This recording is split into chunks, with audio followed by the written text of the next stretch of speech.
Apresentamos Através da Bíblia, o programa que leva você ao estudo sistemático e detalhado do livro dos livros, a Palavra de Deus. Este projeto, que tem como objetivo estudar toda a Bíblia Sagrada em 5 anos, foi idealizado pelo Dr. J. Vernon McGee. Os estudos são produzidos, contextualizados e apresentados pelo pastor e professor Itamir Neves. Convidamos você, ouvinte, a acompanhar esta jornada através da Bíblia. Olá, amigo, estamos iniciando mais um programa da série Através da Bíblia. É com prazer renovado que entramos em sintonia com você para mais uma etapa do nosso estudo da Palavra de Deus.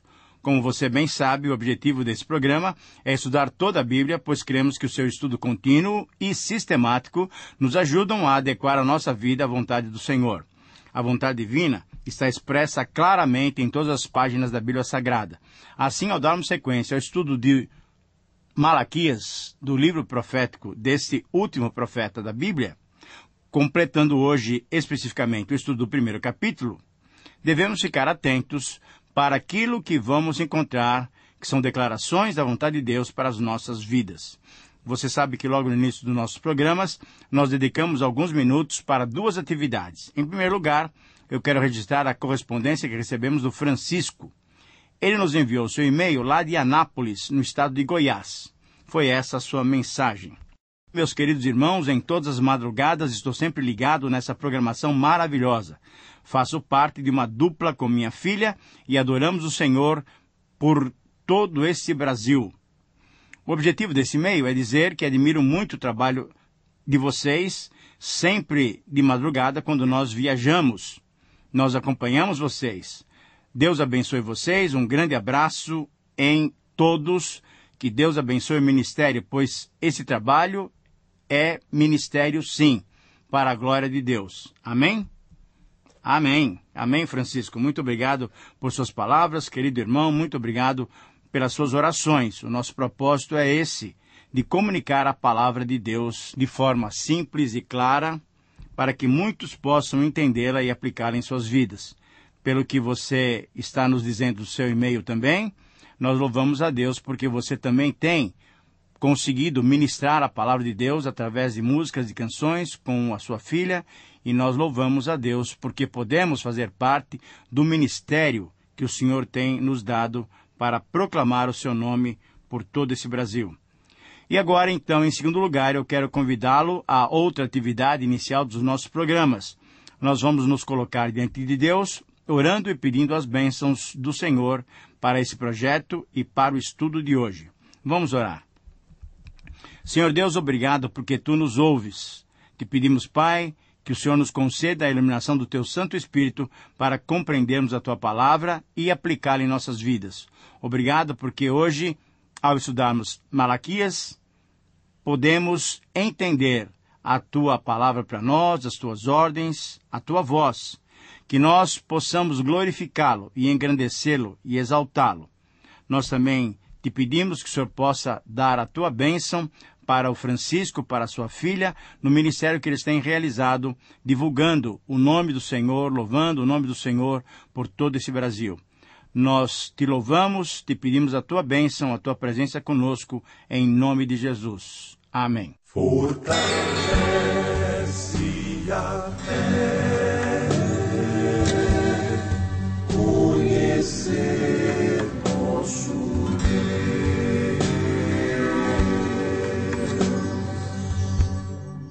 Querido amigo, hoje concluímos os nossos estudos no capítulo 1 de Malaquias. Nós vamos estudar Malaquias capítulo 1, versículos 5, 11 e 14.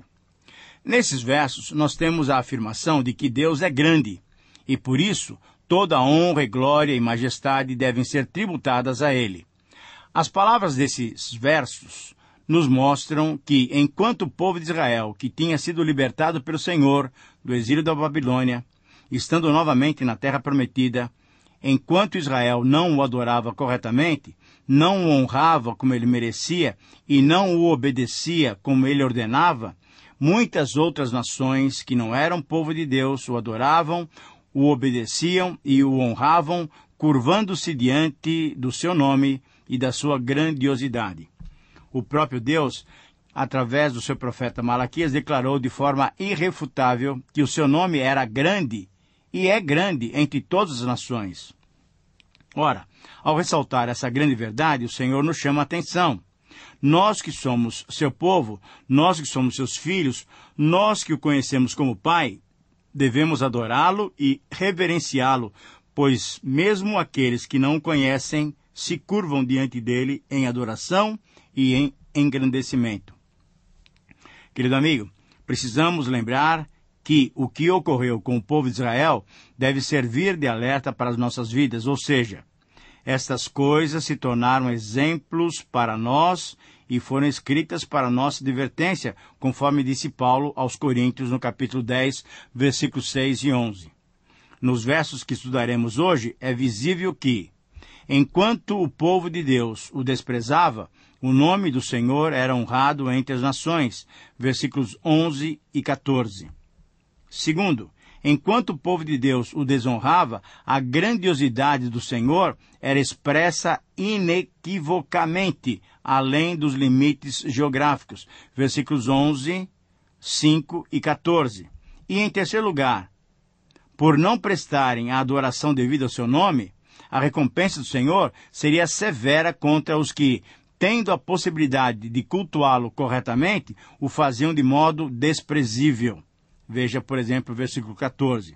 Ora, diante disso, precisamos então estar alertos, atentos, para não cometermos os mesmos erros dos israelitas dos dias de Malaquias. Embora esse fosse o desejo de Deus para Israel, de que toda a terra o adorasse e o honrasse, de que toda a terra se enchesse da glória de Deus, somente na época dos reis é que esse desejo ficou mais evidente para os israelitas, através das palavras inspiradas pelo próprio Senhor. Um dos salmos desse período, o Salmo 111, é um hino de louvor a Deus por suas maravilhosas obras. Essa poesia é um salmo sem indicação de autoria, porém percebe-se que o salmista está entre aqueles que observam, contemplam e consideram as obras do Senhor. Nas palavras desse salmo, temos a revelação do caráter do nosso Deus. O seu tema, o assunto desse salmo, é o louvor, a celebração, o cântico a Deus por suas maravilhosas obras. Porém, esse salmo nos chama a atenção para algo mais maravilhoso do que qualquer obra física que Deus tenha feito ou fará. Esse salmo nos chama a atenção para o caráter de Deus, para as suas características, para as suas virtudes, enfim, para os seus atributos. E por isso, esse salmo de louvor nos desafia a perceber que todos os que consideram e se comprazem nas obras de Deus o louvam, pois além dos seus feitos, o seu caráter deve ser louvado. E exatamente essa deve ser a nossa atitude. Mas o que constatamos nesses versos é que Israel pecou exatamente nisso. Ele não honrou, não adorou, não louvou a Deus. Na verdade, o povo de Deus menosprezou a Deus, esse Deus santo, poderoso e maravilhoso, que era honrado e adorado além dos limites de Israel. Israel errou ao profanar o nome de Deus de diversas maneiras, e nós corremos esse risco de profanar, de desonrar o nome de Deus. Sabe como que acontece isso? Nós profanamos o nome de Deus quando elevamos aos céus orações pedindo coisas e ações com fins egoístas e até destrutivas. Segunda maneira que nós podemos cometer esse erro: profanamos a Deus quando usamos o seu nome para sermos glorificados, sem que ele receba a glória que lhe é devida. Em terceiro lugar, nós podemos profanar o nome de Deus quando lhe oferecemos um culto vazio e sem sentido, só obedecendo a rotina a que nos acostumamos. Em quarto lugar, podemos profanar o nome de Deus quando usamos o seu nome para conquistar seguidores e, através deles, conquistar bens materiais. E, em quinto lugar, profanamos o nome de Deus, profanamos a Deus quando afirmamos que Ele nos falou, quando na verdade a palavra é apenas humana e não divina. Enfim, mesmo estando envolvidos na obra do Senhor, podemos não ser aceitos por Ele. Por quê? Porque Ele conhece o nosso coração, Ele conhece a nossa motivação. Precisamos, então, de toda atenção para sermos aceitos e louvá-lo como Ele merece. Vamos refletir, então, mais detalhadamente sobre esses 3 versos, sob o seguinte título: Deus é grande entre todos os povos. Eu repito, esse é o título da nossa reflexão de hoje, com base em Malaquias, capítulo 1, versículos 5, 11 e 14. O título é Deus é grande entre todos os povos. Querido amigo, é necessário relembrarmos um pouquinho da história de Israel para entendermos bem essas palavras do Senhor transmitidas por Malaquias. Lembre-se de que Deus escolheu e tirou Israel do Egito, mas logo em seguida, quase todos aqueles que tinham acima de 20 anos acabaram perecendo no deserto. Por quê? Ora, porque foram incrédulos. No episódio em Cades Barneia, ao invés de confiarem em Deus, seguindo as palavras de Josué e Caleb, eles temeram e seguiram os 10 espias incrédulos e por isso foram mortos no deserto. Deus fez com que eles perecessem no deserto, embora Israel fosse o povo escolhido. Teriam sido eles escolhidos para a salvação? Não. Vamos entender bem. Deus prostrou no deserto, pois eram escolhidos para executarem a importante missão de fazer conhecido o nome do Senhor entre todas as nações. Se a escolha de Deus fosse para promover a salvação eterna de todos que saíram do Egito, ora, eles não teriam sido consumidos no deserto. A salvação de Deus não foi dada à nação, mas para alcançá-la, bastava ao povo, a cada um, crer e dar ouvidos à voz do Senhor. A salvação sempre foi pela fé. E Israel não entendeu isso e durante séculos e séculos não conseguiu perceber que a sua missão era ser uma bênção para os outros povos. Durante a época da monarquia, o que se viu foi algo pior ainda. Além da incredulidade, o povo de Deus desviou-se completamente das orientações divinas e adorou outros deuses. Ao invés de serem influência positiva, foram influenciados para o mal. Daí surgiram os exílios do Reino do Norte em 722 a.C. e do Reino do Sul em 586 a.C. Depois de 70 anos, porque Deus é fiel, o povo então estava de volta a Jerusalém. O templo já tinha sido reerguido e o sistema cultico tinha sido restaurado, mas estava vazio, não tinha sentido, era apenas rotina.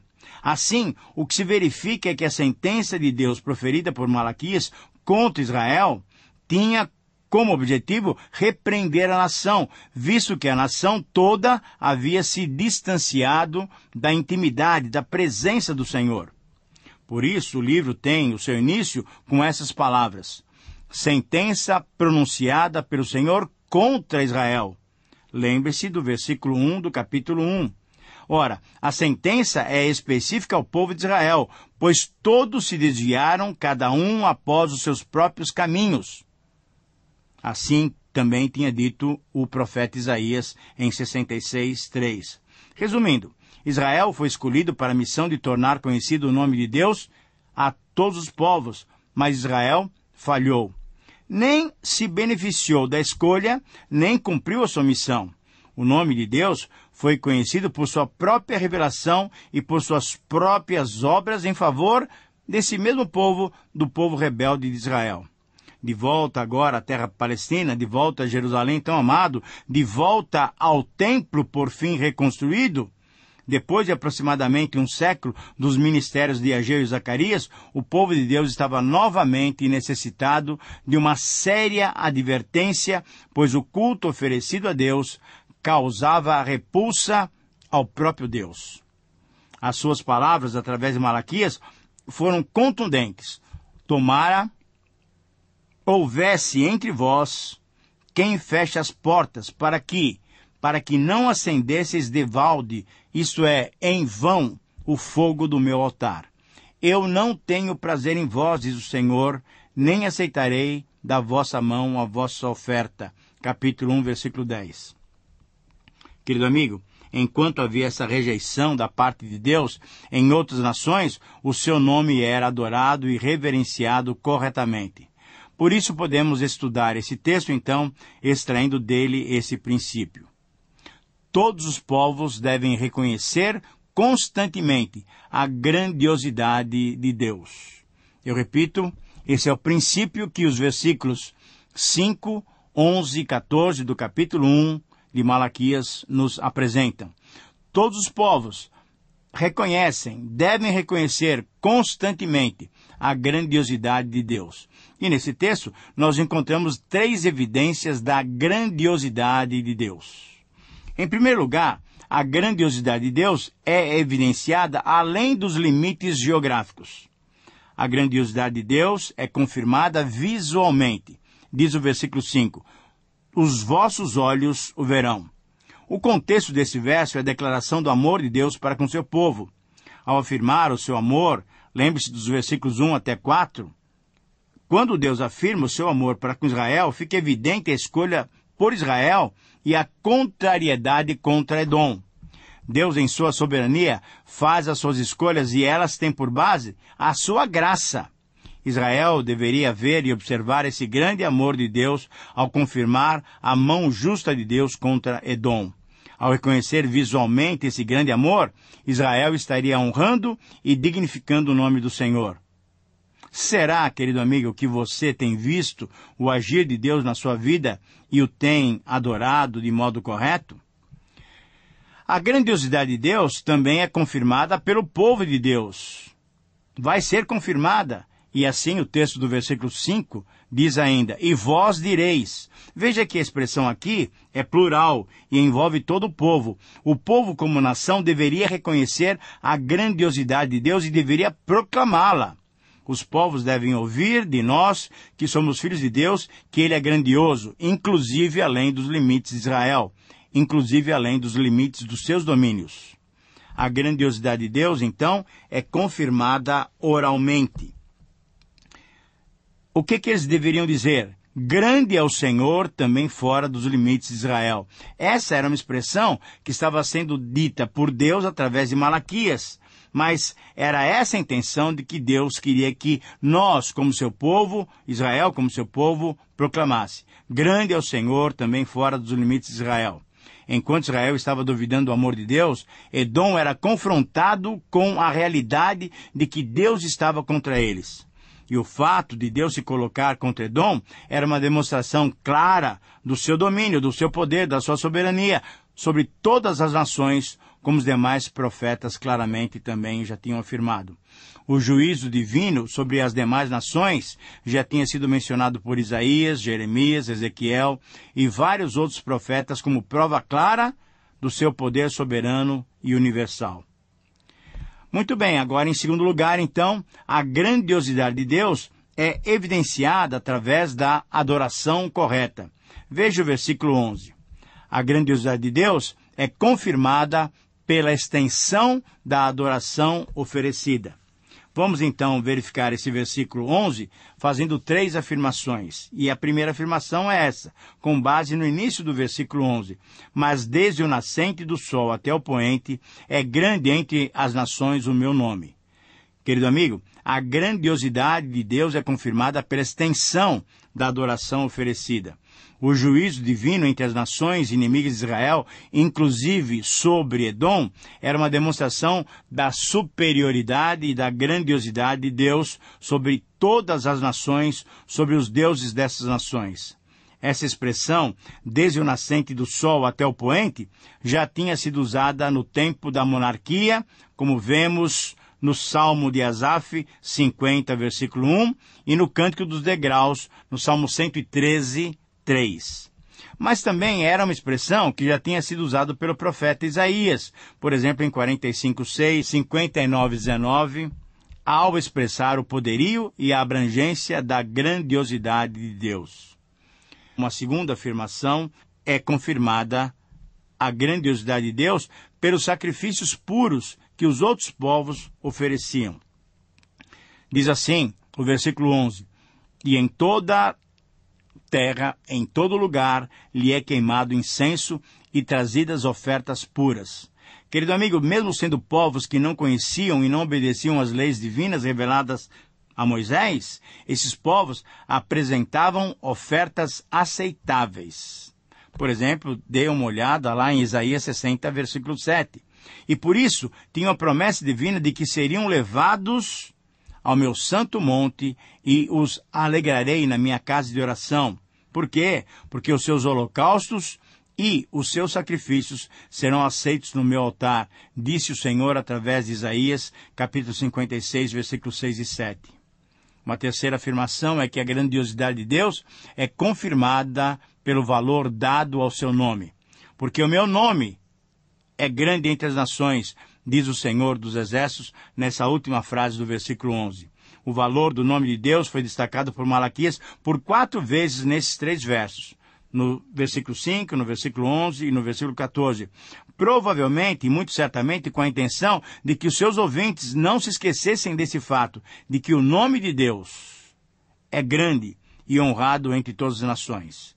E aí chegamos então ao terceiro lugar, e no terceiro lugar a grandiosidade de Deus é evidenciada através de um culto aceitável. Versículo 14 também nos dá 3 afirmações. A primeira afirmação está nessa frase: pois maldito seja o enganador que, tendo um animal sadio no seu rebanho, promete e oferece ao Senhor um defeituoso. Querido amigo, a grandiosidade de Deus é confirmada ao oferecer-se sacrifícios aceitáveis. Em segundo lugar, a grandiosidade de Deus é confirmada ao aceitar-se o reinado divino. E quando o Senhor fala através de Malaquias desse reinado divino, ele diz assim: porque eu sou grande rei, diz o Senhor dos Exércitos. Querido amigo, o fato de reconhecermos Deus como rei implica que ele tem soberania e tem poder. Portanto, é ele quem dita as ordens para nós e não o contrário. Quando nós exigimos, determinamos, quando reivindicamos algo de Deus, nós estamos profanando o seu nome. Estamos desonrando a Deus como Senhor e Rei de nossas vidas. Ora, se Ele é Rei, fazer a sua vontade é o que importa. Uma terceira afirmação, então, vem no finalzinho do versículo 14, em que o Senhor diz: o nome, o nome de Deus é terrível entre as nações. A grandiosidade de Deus é confirmada ao reconhecer-se quão terrível, quão temível é o nome do Senhor. É interessante que desde o verso 6, Deus reclamou dos sacerdotes que desprezavam o seu nome. E com cinismo, eles retrucaram a Deus perguntando: ora, em que desprezamos nós o teu nome? E a resposta de Deus foi bem específica. Eles desprezavam o nome de Deus ao oferecerem sacrifícios de animais completamente proibidos pela lei de Deus. Confira isso lá em Deuteronômio 17:1. Eles ofereciam os defeituosos, os doentes, os que já tinham sido machucados, enfim, aqueles pelos quais eles não tinham mais interesse. Querido amigo, quando servimos o Senhor, fazendo o seu trabalho relaxadamente, estamos desprezando o seu nome que é santo, que é temível, que é terrível, que é celebrado, que é honrado por aqueles que não são seu povo. Como você tem servido a Deus? O que você faz e a maneira pela qual você faz honram e dignificam o nome de Deus?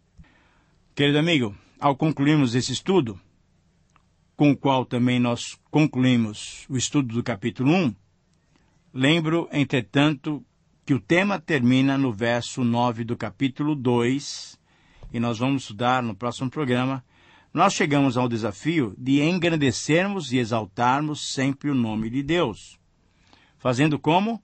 Adorando-o, honrando-o, magnificando-o, pois, sendo nós o seu povo e sendo alvos do seu amor, da sua bondade, é isso que ele espera de nós. Se não honrarmos a Deus, os outros povos que não o conhecem o adorarão e perderemos o privilégio de honrá-lo e usufruir das suas bênçãos. Minha oração e o meu desejo é que você se torne um adorador consciente, um adorador íntegro, um homem, uma mulher, um servo de Deus honesto diante do Senhor, diante dele mesmo. Que o nosso culto seja um culto agradável, aceitável ao Senhor. Que o Senhor te abençoe, um grande abraço e até o próximo programa. Terminamos mais uma apresentação do programa Através da Bíblia. Esperamos que você nos escreva, dando a sua opinião sobre o que ouviu. O nosso endereço é Caixa Postal 18.113, CEP 04626-970, São Paulo, São Paulo. Ou pelo e-mail através da Bíblia @transmundial.com.br. Este programa foi produzido nos estúdios da Transmundial. Meu pecado sei, expirou na cruz, e por graça